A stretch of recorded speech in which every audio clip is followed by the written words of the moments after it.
Welcome to Truth for Our Time with your host, Tamara Scott. And good day to you. Thank you for joining us. I am so pleased to get to come to you with great news today about what's happening in our community. Our purpose on this show is to help you when the headlines hit home. If God expects you to live through it, He's directed you how to do it in His Word. And so we tackle the tough topics of the day, and we often tackle those things that you don't hear in the mainstream media. In fact, I'll be honest with you up front. We are pre-taping today. I am headed to Cleveland, Ohio for the Republican National Committee meetings. I serve as the committee woman for Iowa. That's a great honor for me to do that and represent Iowans at the national level, and also then to work to communicate from the national level here for Iowans. But and one of the reasons I do that is to make sure that the Republican Party continues on its path of those principles that made the Republic strong. And there's only one party right now doing that, one major party. There are other parties popping up. But the Democrats, if you remember, sold out years ago when they couldn't decide whether or not to let God remain in their platform. 3 different votes. Now, we may not always get along in the Republican Party, and they're certainly not perfect. Every politician and every candidate we have in the Republican Party, I'm not perfect. But right now, it is the best way to preserve this nation. And so I invite you to get involved, however you are inclined, to uphold biblical principles. And I get feedback as well on Facebook, on Twitter, sometimes not so polite, to keep my religion out of your politics, to keep my God out of your government. And then I have to politely explain to folks to go and read your Mayflower Compact, the first document ever written before they stepped on the shores to start what would be the colonies, which would then be our country. And of course, then you have the Declaration of Independence, which mentions our God, our supreme judge, our providence, our creator.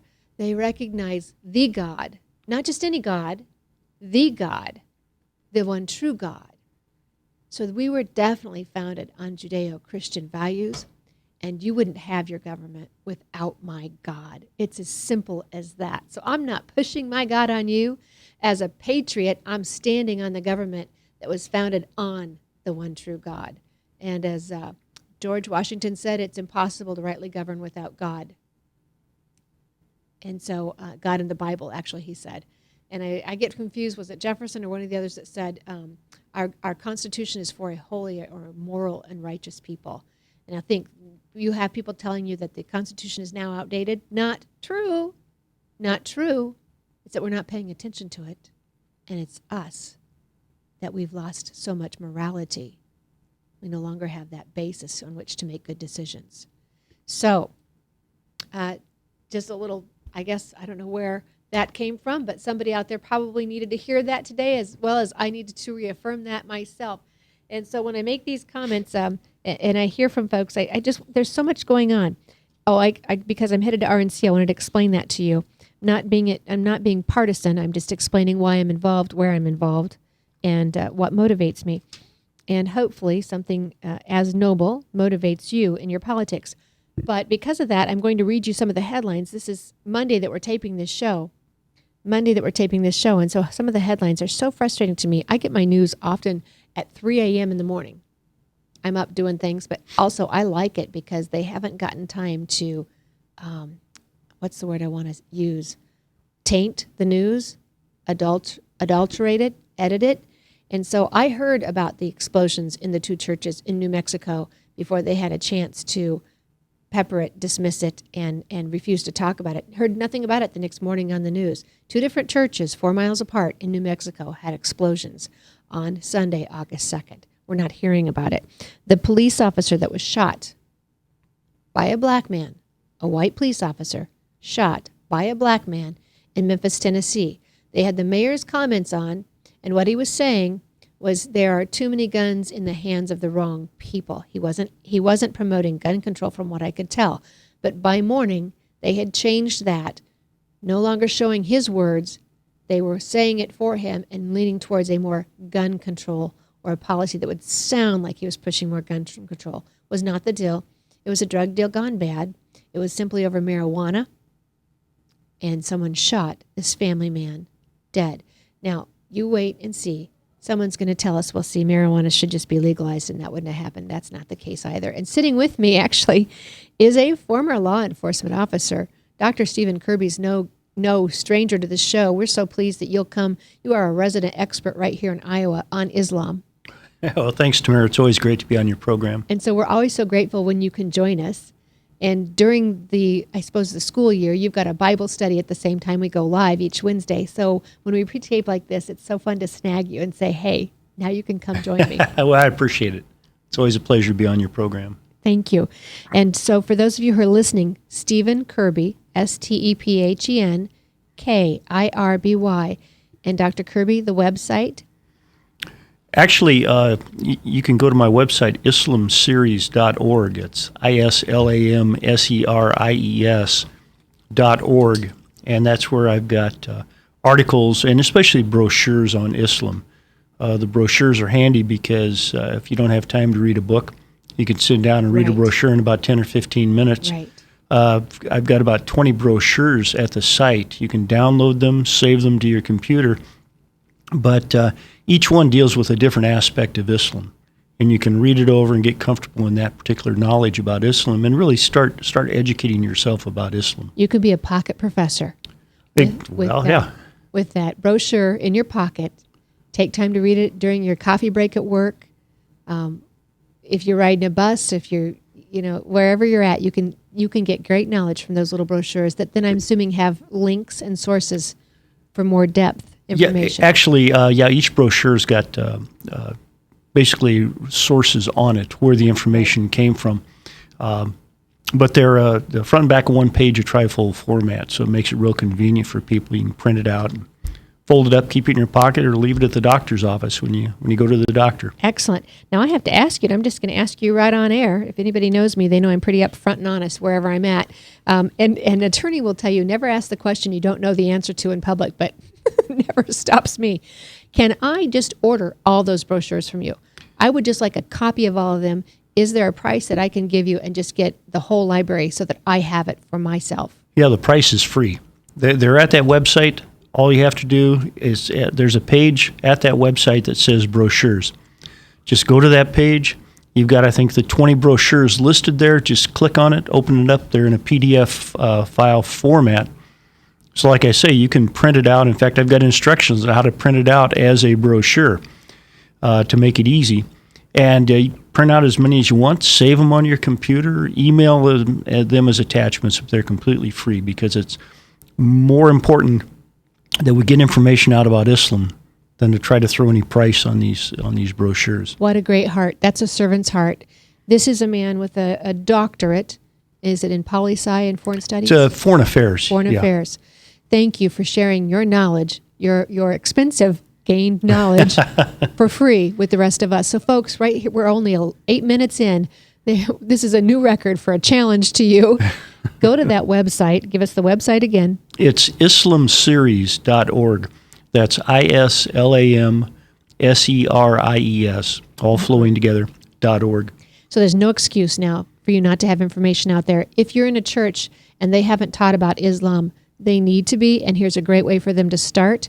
And I think you should print off some of those brochures. Is there a particular brochure that would be good for people to take to their pastors? Yeah, actually, I think there's about 4 of them on there that talk about, I know one, I've got what the Quran says about Christians and Jews. Another one is what Muhammad said about Christians and Jews. And in fact, an interesting brochure for a lot of Christians would be the one dealing with Christ was not crucified. Because according to Islamic doctrine, actually the Quran flat out says Christ was not crucified. It just appeared that it was so. And to spoil the ending on that, Islam teaches that Christ was taken up bodily by Allah, and one of Christ's disciples was made to look like Christ. And then when the Jews came crashing into the house, they grabbed that disciple who looked like Christ and crucified him instead. And the significance of that is, as I've told people before, Islam teaches that Christianity is a false religion based on a fraud, because Christ's other disciples were in the house, so they knew Christ was taken up and that it was an impostor that was crucified, but yet they went out and preached Christianity. So if it was an impostor that was crucified, then there was no resurrection. Right. So the whole idea of Christianity then crumbles because Islam teaches that Christ was not crucified. Therefore, Islam teaches that Christianity is a false religion based on a fraud, known to be a fraud by the disciples who preached it. And isn't it Paul in the Word that says, if there is no resurrection, we are in vain? Right. I think it was Paul. And I don't know if you have a brochure that talks about this. Bill Feder, you've done an event with Bill Feder. Right. Because we had Concerned Women for America. Was it 2009? We did the first Islam event. Yes, sometime back. Concerned Women for America is so good to tackle these topics beginning long before the media and many other organizations catch on, because we are a grassroots organization across the nation, much like ACT is, and people know what they hear, and we take action on it from that. But we did that series in 2009 with Bill Feder, and the screen that he had that compared Muhammad and Jesus was so amazing. Do you have any brochures that have any of that, where Muhammad would blind people, Jesus healed them and gave them their sight? Muhammad would cripple people, Jesus healed the lame and helped them walk. Muhammad said to die to kill others in his name. Jesus Christ died so that we all might have life. Yeah, no, I don't have any brochures that do a comparison of the religions.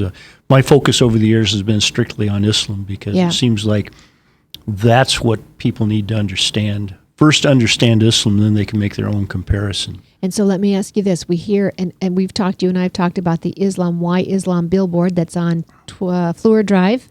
Yeah. Just on the south side of the bridge as you're heading southbound. You see it to the right of the road. Yeah, it's over by Gray's Lake. Yeah.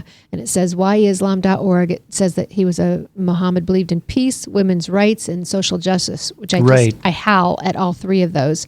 If you know the Quran at all, it's just not possibly true. You and I were talking about this on another network.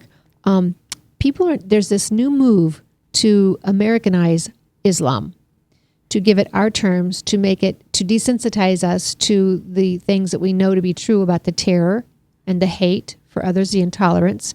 And they are trying to blend, I think, that they are the same God. Do you have a comment on that? Actually, I've got an article at that website under the articles page. And it says, I think the title is, Do We All Believe in the Same God? And I address that issue of Jews, Christians, and Muslims all believing in the same God.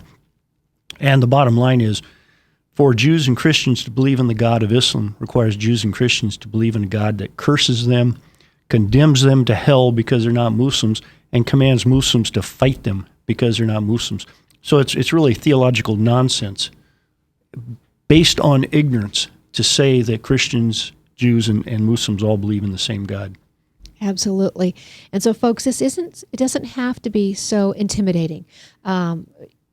We were at the State House when you heard the ruckus about the Wiccan praying at the State House last session, but you heard nothing about the imam praying the day before. Didn't even make a blip on any of the news stations that I know of. I was there that day. I think you were there that day, weren't you? Actually, no, I wasn't. You weren't? I wasn't there the day the imam did the prayer, but I wrote about it afterwards. Okay, because they had tables set up around the rotunda, and they were evangelizing. Yeah, in fact, I did get up there. It's Muslim Recognition Day, and was able to talk to one or two of the Muslims there, but I just took kind of a passive approach, just asking them what they could tell me. I was more curious to hear what they had to say and pick up brochures than to really try to engage in a debate that day. You're wiser than I. I engaged in a debate, and she asked me to leave her table. She didn't like my smile. She thought I was not peaceful. I was the one smiling. She was one angry. But yeah, it's amazing how they turn things. I haven't given up, and I'll pray that God give me another chance to peacefully build a relationship, not just to combat, but to peacefully build a relationship. So we need to come to our next break here, and I need to thank Webcast One Studios. This studio is absolutely gorgeous, and I just, not just to thank my sponsors, but because I am thankful for their allowing me to bring you the truth each week. There's so much ahead of us. There's so much we're dealing with in the news and the headlines, and I am thankful to Webcast One Live and to Crave, Christians Reviving American Values Every Day, ChristiansForAmerica.com. ChristiansForAmerica.com, webcast1live.com. If you'd like to join us as a partner as well, we'd like to talk to you about that. We'll be right back. From the RE/MAX Real Estate Concept Studios, this is Webcast One Live.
Credit cards are like grandkids. They love you, sometimes get out of control, and it's fun to get a new one. Who can stop them from piling on? Hi, I'm Tom Coates with Consumer Credit of Des Moines. At the end of the day, you can give these grandkids back, but you're stuck paying off bad credit card debt. We can help you put the fun back into using credit cards responsibly. Right, kids? Yeah! If you need help getting credit cards off your back, call Consumer Credit of Des Moines.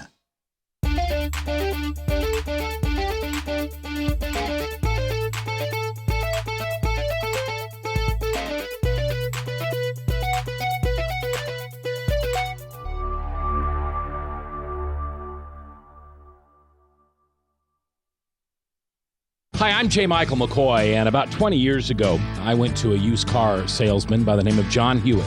He had a little shop over there on North 2nd Avenue called John's Auto Sales, and I bought a car. I found that experience to be one that I had never had before from a used car salesman. He was honest, he was dependable, he had integrity, and he did what he said he was going to do. Well, over the years, between my kids and grandkids, I purchased 7 vehicles from John's Auto Sales. And last month, I asked him to be a sponsor. I can tell you about their huge selection. I can tell you about their years of experience. I can tell you about their honest integrity. But all I really need to tell you is that I bought 7 cars, and you can trust them. John's Auto Sales, 5435 2nd Avenue, Des Moines.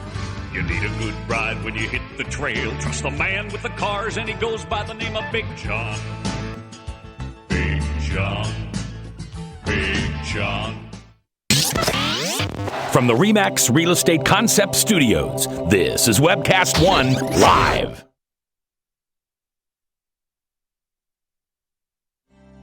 Welcome to Truth for Our Time with your host, Tamara Scott. And thank you for staying tuned with us. I am Tamara Scott. You're listening to Tamara Scott with Truth for Our Time.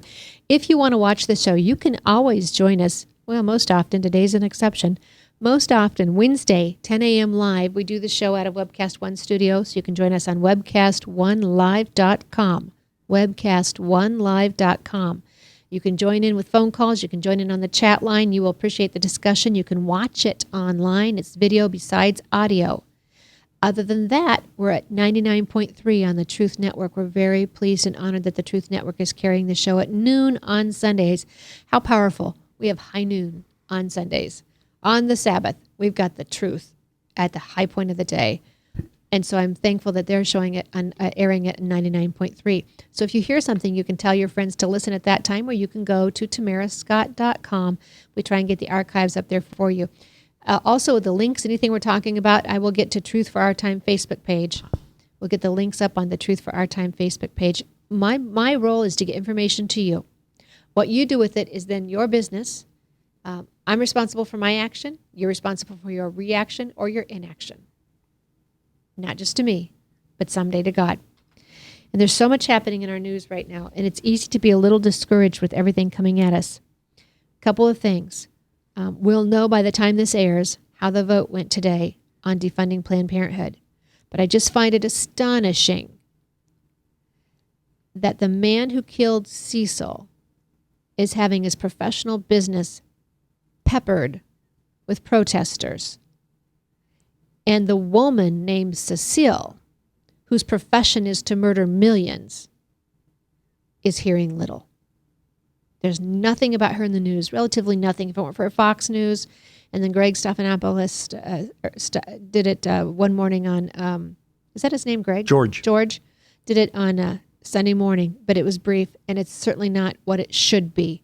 It's certainly not the information it should be. All of this harumphing. And honestly, yes, it's a tragedy that we lost such a majestic animal. But as Katie Pavliks was telling Greg Gutfeld on his show, and Zimbabwe admits this, they're now hurting because the hunting's slowing down. It is the hunting programs that fund the reserves, the animal endangered programs, provides jobs for people there. They're now hurting because it is the hunting industry. Hunters love animals. They appreciate the need to regulate. And now that we're looking for a second American who apparently also shot a lion in somewhat of a protected area, tells me that maybe they need to review or do something different in those areas. Maybe it's not marked as well as it should be. Maybe there's something else amiss here. Before we just make these people the most hated men on earth, and that's what they're being labeled, the most hated man in the world, and yet Cecile Richards, who knowingly, purposely orchestrates the murder of millions every day in this country. We're hearing little. We're hearing little. Planned Parenthood is a black spot on the heart of America. We ought to be talking about this. And to show you the hypocrisy of the left as well on this, think about this. There was a snake. Do you have that photo, Ryan? Do you have that link of the snake out of Missouri, Warren County, Missouri? 14-foot python. There it is on your screen for those of you who are watching live with us. 14-foot, almost 15-foot, 160-pound Burmese python found wandering around outside in the timber area of Missouri. 3-year-old found it. Aren't we lucky the 3-year-old found it and told mom before it found the 3-year-old? Think that through. They killed the snake, skinned it, sewed the knife. Couldn't be any more barbaric, right, when they're doing this. And people cheered, including the newscasters, cheered that they had killed this snake. Why? Because it's a predator. If this animal, Cecil, weren't collared and corralled, it too would be a predator.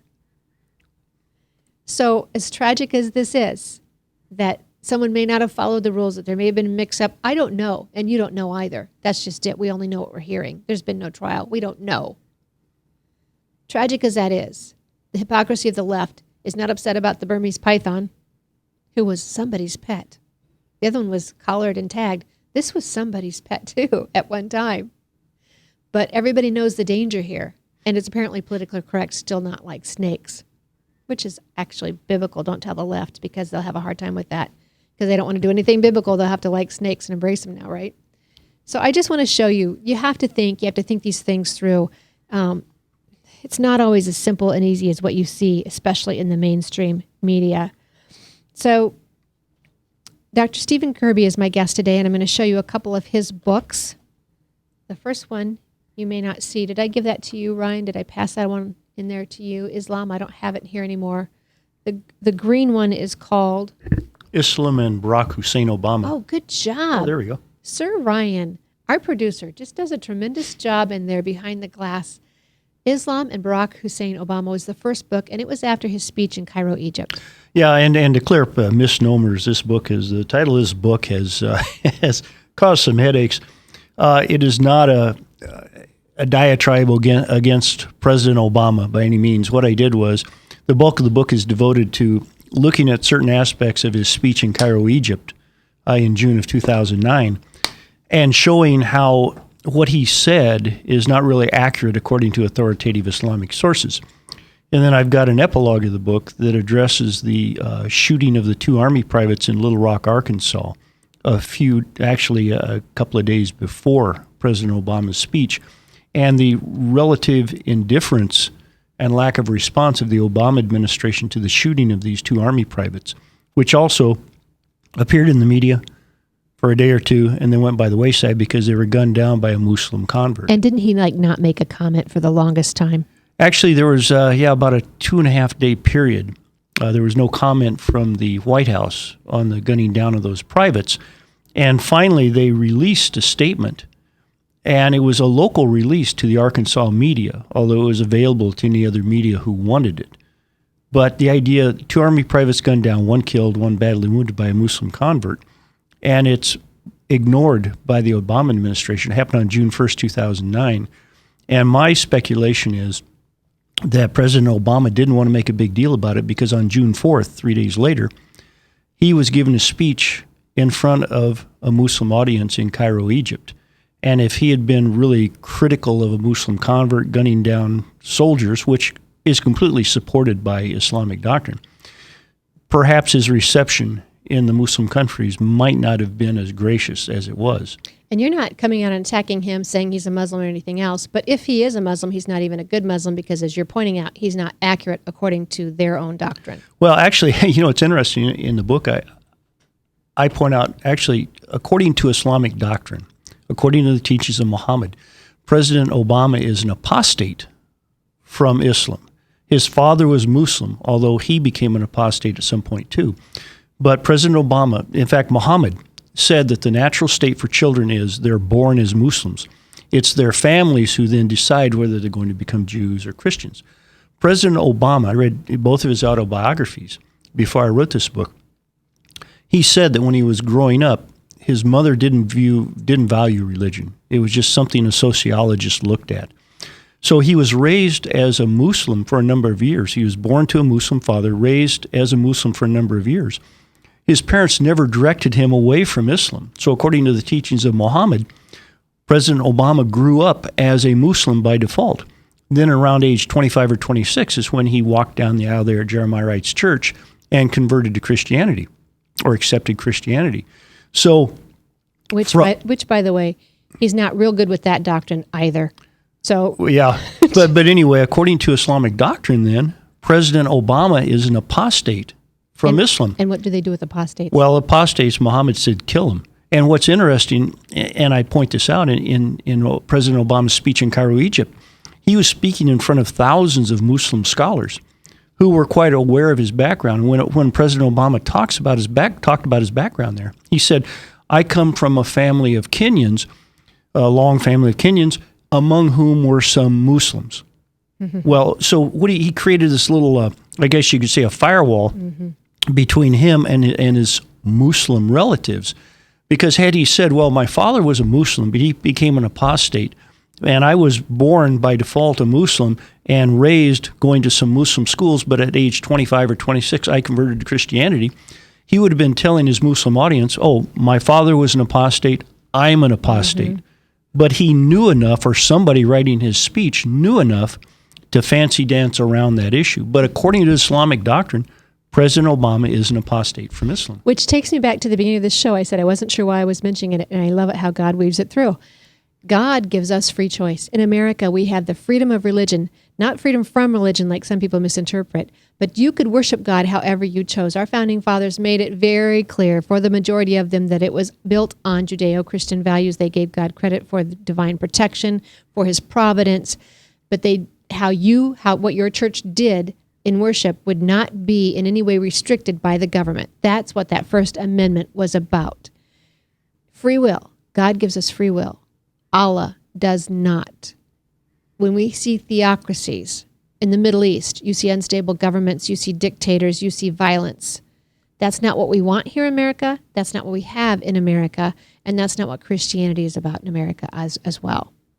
So I just want to make that clarity while we're talking about it. The other book I'm going to hold up right here is Letting Islam Be Islam. And again, Dr. Stephen Kirby is my guest. Letting Islam Be Islam, because you don't say what other people think. You go totally from the doctrine. I go to the authoritative Islamic sources. I let Islam speak for itself. Which comes to is this your third book? Third book, right. And they keep getting more beautiful. Islam, according to Muhammad, not your neighbor. Right. And the title for that book came about because what you'd mentioned before in conversation about a lot of Muslim Americans have their own version of Islam, and it creates confusion. And the only true Islam is the Islam taught by Muhammad. So if we want to understand Islam, we have to go to what Muhammad said. We have to go to the Quran. We have to go to the authoritative Quran commentaries.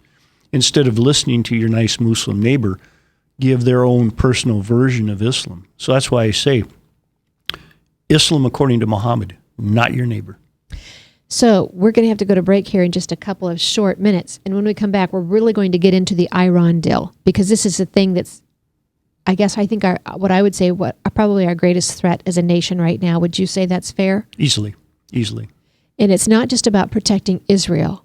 It's about preserving Israel, but it's about protecting the U.S. and the world from a nuclear arms race. Exactly. If we allow this deal to go through, Saudi Arabia is already looking towards building nuclear arms as well. It won't be that now.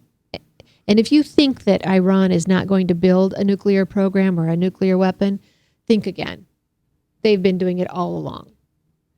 So when we come back, can you address some of those things for some of those issues, what the Ayatollah was saying about America even while we were in negotiations with this process? Yeah, so we've got a lot we can talk about on this. All right. So Dr. Stephen Kirby is my guest on that Iran deal. Christians United for Israel. Christians United for Israel is now starting an action fund. And I am working with Gary Bauer right here in Iowa. If you want more information on that, you can email me at info@tamarascott.com, info@tamarascott.com. The family leader is also the one who is bringing that connection together. So the family leader, contact them and you can help find me that way as well. But we need to get to our legislators, 202-224-3121, 202-224-3121. Tell them no deal. No deal is better than a bad deal. Think that through. Walking down the aisle, getting married. Would you rather get married to a jerk, a creep who is going to hurt you, cannot trust, or stay single? We're better off staying out of this deal than a bad partner we can't trust. We'll be right back after these messages.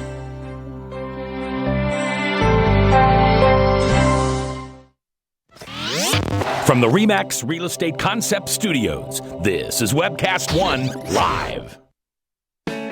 I'm Brian Leach, owner of Service Legends, and my position is Chief Talent Officer. I'm Nicholas Wonderscheid. I am Bernie Hobbs. And I'm the Service Manager. Marketing Director and Client Relations Manager. Everything that we do is about ensuring that we exceed your expectations. Our clients are important to us. 100% satisfaction. We're not just focused on heating and cooling. That's the easiest part of our job, actually, is fixing furnaces and air conditioners. Everyone that we come in touch with, we want to improve lives. Bottom line is, we've got our installation guarantees, 25% energy savings guarantee, comfort guarantee, temperature selection guarantee, property protection guarantee. 100% satisfaction guaranteed, fixed rate or it's free. All of those guarantees are backed up with a 100% money-back guarantee to hold ourselves accountable to making sure that you get what you're after. Just fixing the problem today. If they have another problem 5 days down the road, it's still fixed rate or it's free. We use what's called straightforward pricing. Our technicians are going to give you an exact to-the-penny price on what it's going to take before they move forward with any repair. That way you know what to expect. It's the same price every day. No surprises. If you get off work at 5 o'clock in the afternoon, you come home, you realize that, oh, my furnace is broken. Now you need to call somebody out that night. You shouldn't have to pay more for that. We're guaranteeing service 24/7. We run afternoons, evenings, nights, weekends. We're staffed to work that. Phone rings at 3 in the morning. You'll get one of our representatives answering the phone every time. We're not sending you out to Timbuktu in some call center. It's our Service Legend team members, our mission control team. I'll take a call anytime. And then they answer the phones the same way during the day as they do at night. It's a great day at your service company. How can we make you smile? That's the only way to provide true 24-hour service. When you're able to let somebody actually live in their home safely when they weren't able to do that before, where they don't have to stay up at night and worry about, is the heat going to come back on? Are we going to freeze the pipes? Is the baby in the room next door going to be sick because they got too cold? When you're able to help somebody overcome challenges like that, that's impacting a life. That makes a difference. I get goosebumps thinking about it. I love the team. I love the people that I work with.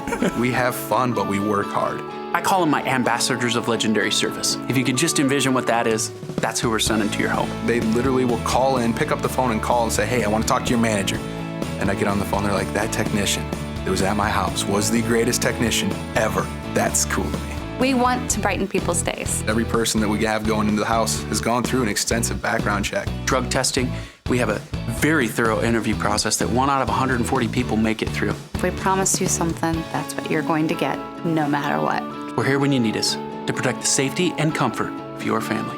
If you're not happy, we're gonna make it right. If we're willing to put 100% money back guarantee on what we do, what type of work do you think we do? Give us a call. We're there for you 24/7, 365 days a year. Enough said.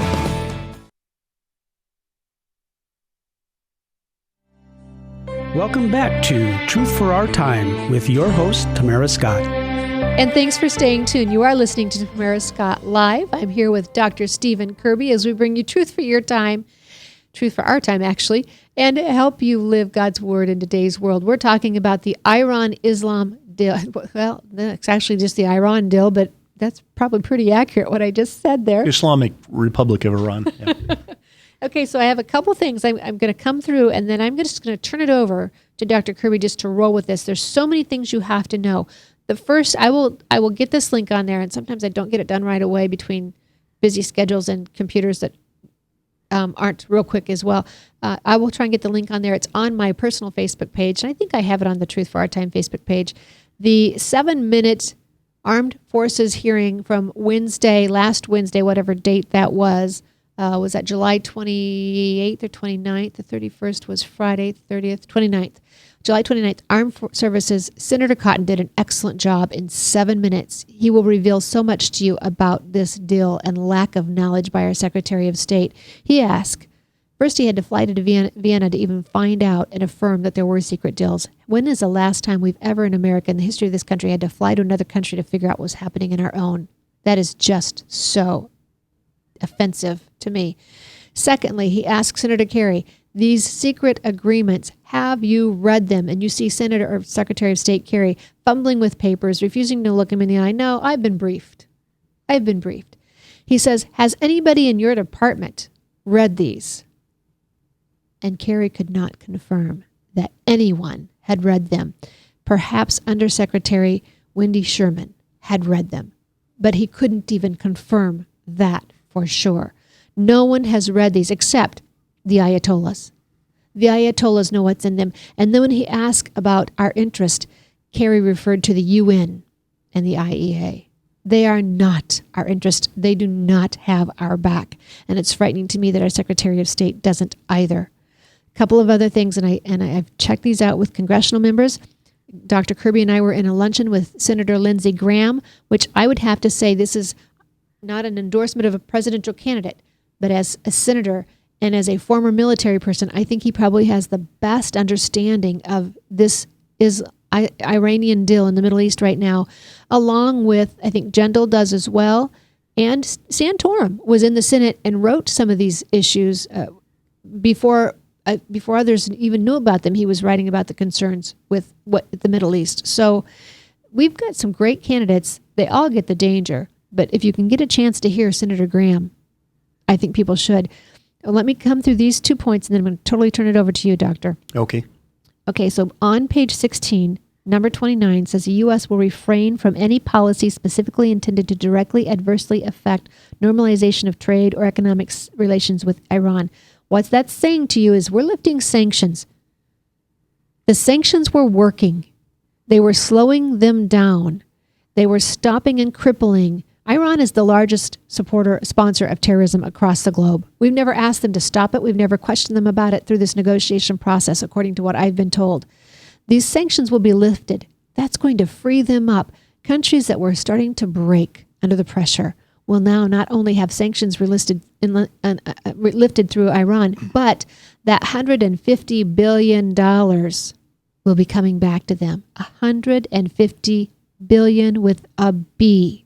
Think that through, folks. To a country that hates America, hates Israel, and cannot be trusted.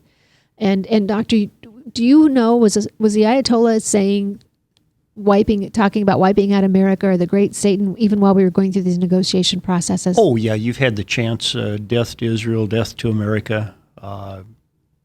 They've been going on for years now, even during the negotiations. But in fact, I think I remember reading a comment where John Kerry was saying that he was puzzled by these statements coming out of Iran about death to America and death to Israel. It's like these folks want their name on a deal. They're working so hard to have their name in the paper of history books as working some foreign policy that they care nothing about. We may not have a future. They're so interested in having their names written in the history books that America may not have a future. Well, it seems like that some folks are more concerned about a personal legacy than a legacy of the United States. Their legacy will have quite a limp if this goes through. It's like trying to think that Burmese python that we just showed the photo of, 15 feet long, 160 pounds, like trying to make it a house pet and think it's going to get along with your cat and your dog. Right. It's just not going to happen no matter how hard you try. Page 142, number 10, nuclear security says that there will be cooperation in the form of training courses and workshops to strengthen Iran's ability to prevent, protect, and respond to nuclear security threats to nuclear facilities and to systems. Now think that through. That's not a threat that we're dealing with. That's that they're going to have a protection of their nuclear program. We are not just allowing them now to start a nuclear program. We're blessing it. We're protecting it. We're going to come in and protect that. And here it says, to respond to nuclear security threats, including sabotage. We will also cooperate to enable effective and sustainable nuclear security and physical security protection. Think that through. Because I've had folks out of Washington, D.C. tell me that Israel has probably been the one to kind of stop them from where they're at right now. If Israel should come against them in any way, likely in a retaliatory way or protective way for themselves in defense, we may find ourselves at odds with our only friend, our best friend, but our only stability in the Middle East. Yeah, well, not we might, we would, according to the wording. And think back a few years back, the Iranian nuclear program was set back by the computer bug, this I think it was called Stuxnet, that was put into a lot of the computers involved in the Iranian nuclear program. And it caused all kinds of malfunctions and problems. And the speculation was that it was the Israelis, but also with the assistance of the United States. So what this part of this agreement is saying now, the United States will protect the Iranian computers from any type of virus to try to set back their program. Folks, I hope you're listening. If you're in your cars, I hope you don't just hit the curb when you hear this. We are now saying we're going to protect Iran and their nuclear program. Exactly.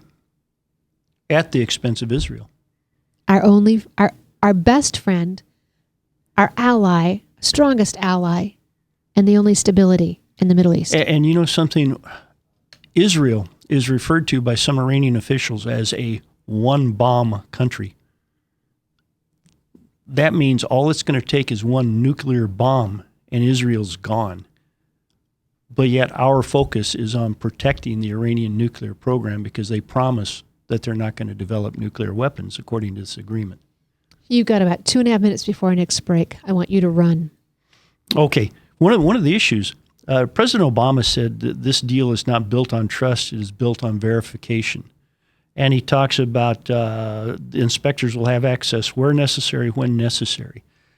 Absolutely wrong. It's along the lines of if you like your doctor, you can keep it.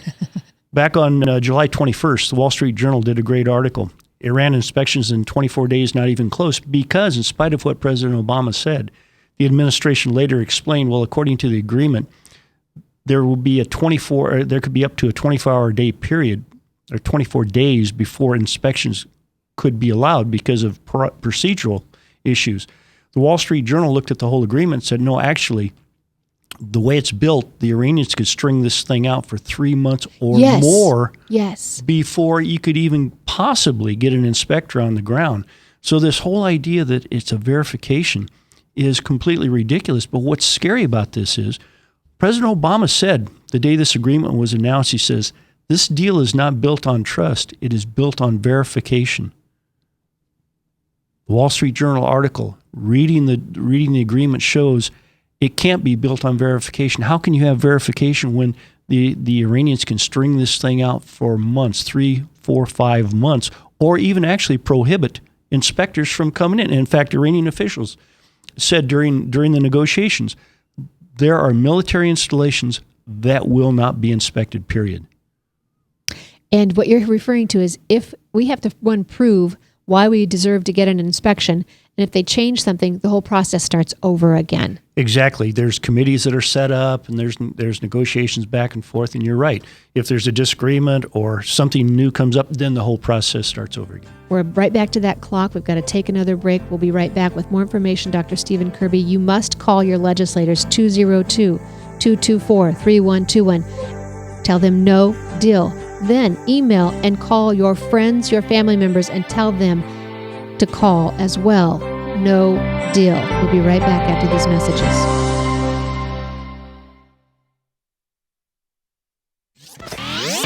From the RE/MAX Real Estate Concept Studios, this is Webcast One Live.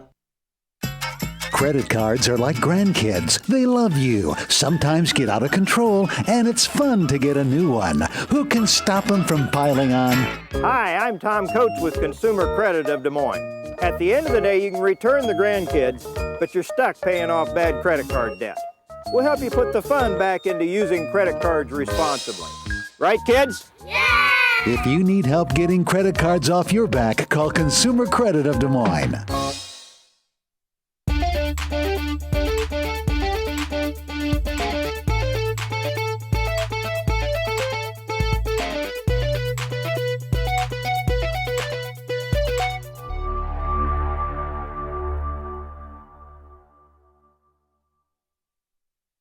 Hi, I'm J. Michael McCoy, and about 20 years ago, I went to a used car salesman by the name of John Hewitt.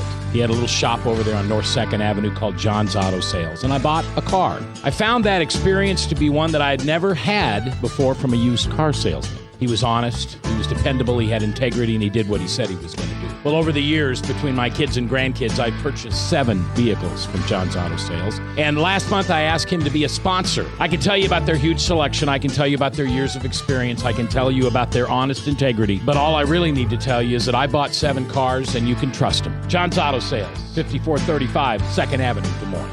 You need a good ride when you hit the trail. Trust the man with the cars, and he goes by the name of Big John. Big John. Big John. From the RE/MAX Real Estate Concept Studios, this is Webcast One Live.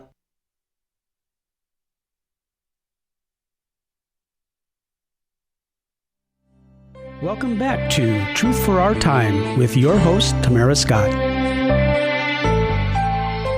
And I am Tamara Scott. Thank you for staying tuned with us on the last portion of this hour. We're talking with Dr. Stephen Kirby. We are talking to you about the Iran deal. This is not political. This is protective. This is nonpartisan.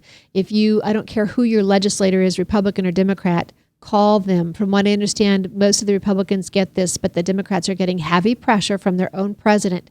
All the more reason to call them. I have met with Congressman Loebsack and his legislative assistant, Ashley Schillenberg, very, very attentive to our concerns. The day this deal was signed, Christians United for Israel had 5,000 Christians already on the Hill with scheduled appointments to their U.S. senators and congressional members. There are no surprises on God's day planner. So rather than getting concerned and overwhelmed and worried, you need to understand God has a plan, but we need to be obedient and active ourselves. He's trusting you during this very difficult time in America's history and world history to counter the evil that is out there. And this deal is evil. It will not be in the best interest of America, Israel, or the world. Call your legislators, 202-224-3121. Democrat or Republican, doesn't matter. Call them all. Even if you think they're good, call them, reinforce them, and thank them. All right, Dr. Kirby. This deal, we were talking at the break, and you mentioned something about this deal. Well, I think it's important to understand who we're dealing with here. We're not dealing with Iran. We're dealing with the Islamic Republic of Iran. And that's a fundamental issue that people need to be aware of.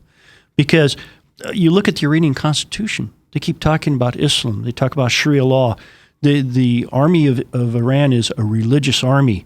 As they say, the religious mission of the Iranian army and the Revolutionary Guard is holy war, jihad, along the way of God and the struggle to extend the supremacy of God's law in the world. That's in their constitution. And extending God's law means Sharia law. The Ayatollah, the supreme leader of Iran, Ali Khamenei, Ayatollah means sign of God. So what we're dealing with here is a theocracy. They deeply believe in Islam, the religion, and the doctrines of Islam. And that's why it's important to understand. The idea, like taking an oath. We think about going into court, raising our right hand, take an oath. Under Islam, the oath is subject to your interpretation. And even Muhammad said, I'll make an oath, but if I find a better deal, I'm going to break my oath and move forward. So it's like you go into court, raise your hand, say, yeah, I swear to tell the truth, whole truth. Your right hand's up, but your left hand's behind your back with your fingers crossed. This is what we're dealing with here in terms of the folks involved in this deal. And then, of course, the whole issue of taqiyya, deception. Taqiyya, yes. Taqiyya is rampant in Islam for varying reasons, but the bottom line is it exists whether people want to realize it or not. It is a part of Islamic doctrine, deception. You've got 2 verses in the Quran that allow Muslims to deceive non-Muslims. Chapter 3, verse 28, chapter 16, verse 106. They both allow Muslims to deceive non-Muslims as long as they stay true to Islam in their heart. So these are the kinds of folks we're dealing with who firmly believe in this Islamic doctrine, and we're going to trust them. And then you have to look at how Islam divides the world up. The world is divided between the House of Islam, Dar al-Islam, and the House of War, Dar al-Harb. The House of War is every place that is not Muslim, basically, not controlled by Islam. So what happens is they've already viewed the world. The Iranians already view this world as we live in the House of War. They are at war with us simply because we're not Muslim. And Muhammad said, there's no penalty for killing a non-Muslim. So you've got to keep this in mind from the Iranian point of view, from the mullah point of view, from the Islamic doctrine point of view.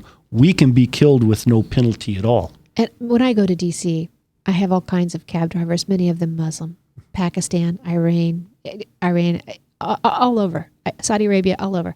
And I immediately start conversing with them. And they will tell me that in the Muslim religion, you do not kill the innocent. The problem is we are not innocent. That's it exactly. The terminology, who is innocent? The world is divided between the House of Islam and the House of War. If you're not a Muslim, you're not innocent. That's just the bottom line.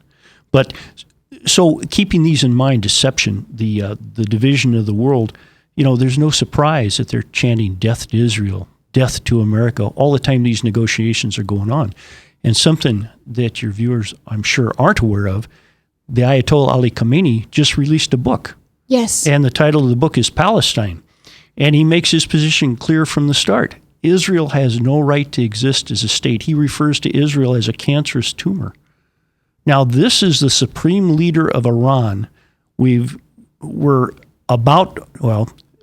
Obama wants us to sign a treaty with this guy, and he releases a book saying death to Israel. He's right up front about this. Before we've even voted. He's not even waiting till the vote has been cast.